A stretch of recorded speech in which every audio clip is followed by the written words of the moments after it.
Hello friends. Yes, I am Premendra, your friend. Today we are going to discuss about some new. Do you listen me? Are you interested in learning verbal question? Am I reaching you? Yes friends, all these types of questions today we are going to discuss about अशाच प्रश्नांकडे आज आपण जाणार आहोत, अर्थात verbal question. जसं की आपण मागच्या व्हिडिओमध्ये पाहिले की WH क्वेश्चन आणि verbal question these are the two different types of questions. म्हणजे या दोन माध्यमातून प्रश्नांची सरबत्ती आपल्याला करता येत असते. तर आज आपण या व्हर्बल क्वेश्चनला या ठिकाणी थोडंसं अजून विस्तृतपणे पाहणार आहोत. What is mean by verbal question, ज्याला आपण यस नो टाईप क्वेश्चन असं सुद्धा म्हणतो. तर या यस नो टाईप क्वेश्चनच्या संदर्भात म्हणजेच व्हर्बलच्या संदर्भात आज आपण इथे थोडी चर्चा करूया.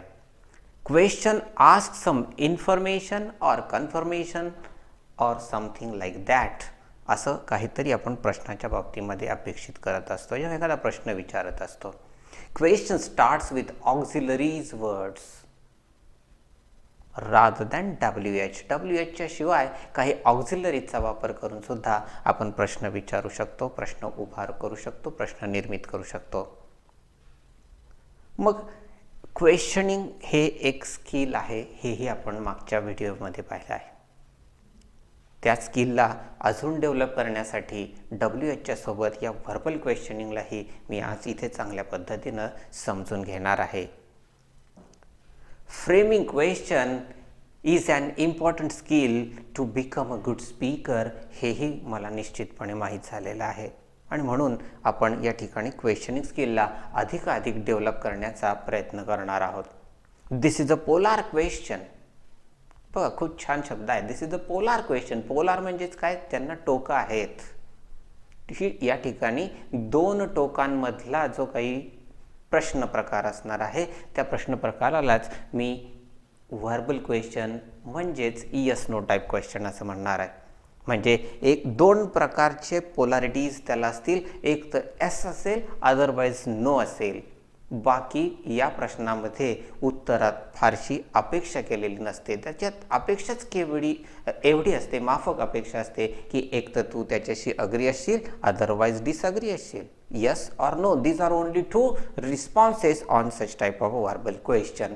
ही यातली सगळ्यात महत्त्वाची आणि विशिष्ट अशी बाब आहे. याच्याशिवाय या ठिकाणी हा जो पोलार क्वेश्चन आहे that comes with answer in yes or no only, as this question starts with the verb.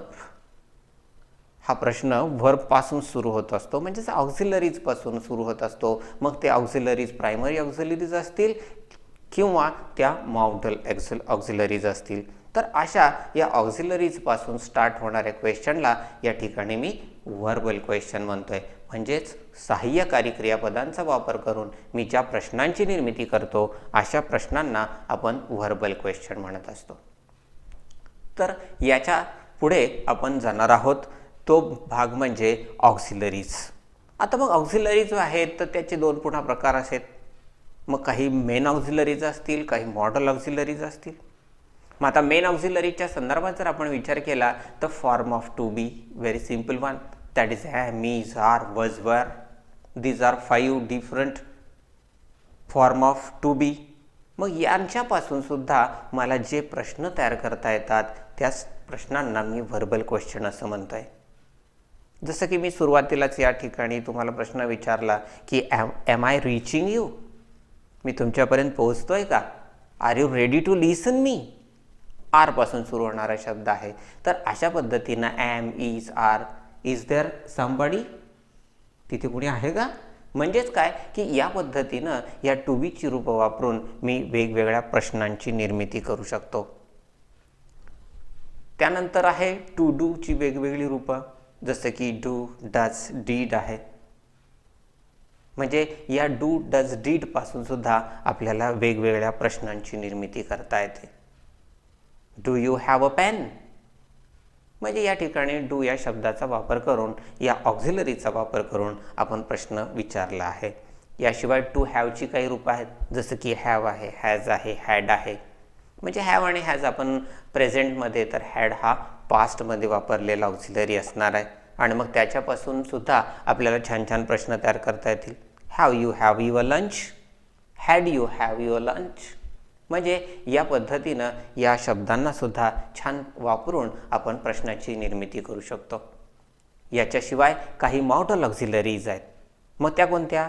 तर जसं की आपल्याला माहीत आहे की कॅन असेल, कुड असेल, शल असेल, शुड असेल, विल, वूड किंवा मे, माईट, मस्ट अशा पद्धतीचे हे जे काही मॉडल ऑक्झिलरीज आहेत, या ऑक्झिलरीजचा वापर करून सुद्धा आपल्याला अनेक प्रश्नांची निर्मिती करता येत असते. हे ऑक्झिलरीज प्रश्नाच्या निर्मितीसाठी खूप मोठ्या प्रमाणामध्ये आपल्याला सहाय्य करत असतात. कुड यू लिसन मी? म्हणजेच या कुडचा वापर करून मी प्रश्नाची निर्मिती केली आहे, ज्याचं उत्तर मला तुमच्याकडनं यस ऑर नो फॉर्ममध्ये येणार आहे. So this is a verbal question, this is a yes no type question. तर आपण या प्रश्नांना फ्रेम कसं करायचं, म्हणजे कसे हे प्रश्न निर्मिती करायची हे आपण बघणार आहोत. How to frame a verbal question. एखादा व्हर्बल क्वेश्चन कसा तयार करायचा. So let's go one by one.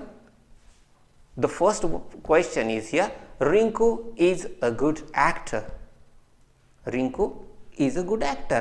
या एका स्टेटमेंटला मला प्रश्नमध्ये बदलायचा आहे. मला याचा प्रश्न तयार करायचा आहे. मग तो प्रश्न कसा तयार होईल, तर is Rinku a good actor. या ठिकाणी फक्त रिंकू हा जो नाऊन आहे तो मी इजच्या पुढे घेतलेला आहे आणि इजला पहिल्यांदा इथे आपण सुरुवात करताना प्रश्न प्रकारामध्ये वापरत आहोत. म्हणजेच काय की ऑक्झिलरी हा पहिल्या क्रमांकावर येईल आणि त्यानंतर रिंकू हे जे नाम आहे किंवा नाऊन आहे ते आपण पुढे घेतलेलं आहे. So is Rinku a good actor. म्हणजे पुढचा जो काही सेंटेन्सचा पार्ट आहे it is same as it is, जशाला तसा तो ठेवलेला आहे आपण. यानंतर दुसरं एक उदाहरण पाहूया. They may go out. This is a statement or this is a sentence. So we have to ask question on that. We have to frame question on that. इथे सुद्धा मी अगदी तेच करणार आहे. May they go out. फक्त they आणि may ला मी replace केला आहे. they ची जागा may नी आणि may ची जागा they न घेतलेली आहे आणि या ठिकाणी प्रश्न झालेला आहे may they go out. The next one, that is you have a white car. This is a sentence and I have to frame a question, that is verbal question. So have you a white car. म्हणजे परत एकदा have ला you च्या जागी मी स्थलांतरित केलेला आहे. म्हणजे या ठिकाणी हा क्वेश्चन तयार झालाय, have you a white car. The next one, she can do it. Can she do it. अगदी तेच परत एकदा रिप्लेसमेंट पहिल्या दोन शब्दांची, व्हर्ब आणि त्यातला जो नाऊन आहे किंवा जो सब्जेक्ट आहे यांच्यामध्ये जी रिप्लेसमेंट किंवा इंटरचेंजिंग झालेली आहे ती या पद्धतीनं, आणि अशा प्रकारे तयार होतो तो आपला व्हर्बल क्वेश्चन. पुढचं एक एक्झाम्पल आपण पाहूया. I will do it. Will I do it. आयला विलच्या जागी रिप्लेस केलाय. शेवटचं एक उदाहरण आपण पाहूया. People are roaming in the garden. यालाच आपण प्रश्नामध्ये या पद्धतीनं करू शकू की are people roaming in the garden. म्हणजेच काय की आत्ता आपण जी काही वेगवेगळी उदाहरणं पाहिली, या वेगवेगळ्या उदाहरणांमध्ये आपल्याला असं लक्षात येतं आहे की प्रश्नाची सुरुवात कधी इजनी, कधी मे, कधी हॅव, कधी कॅन, कधी विल, तर कधी आरनं झालेली आहे. म्हणजे मित्रांनो बघा, हे जे काही ऑक्झिलरीज आहेत हे ऑक्झिलरीज वापरून सुद्धा आपण अनेक प्रश्नांची निर्मिती करू शकतो.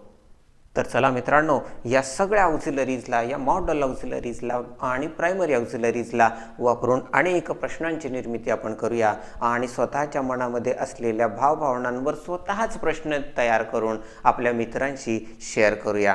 तर या छानशा प्रश्न प्रकाराला स्वतःला क्वेश्चनिंग स्किलला डेव्हलप करण्यासाठी वापरून आपण स्वतःला एक इंग्लिशचा एक ल्युसिड स्पीकर बनवणार आहोत.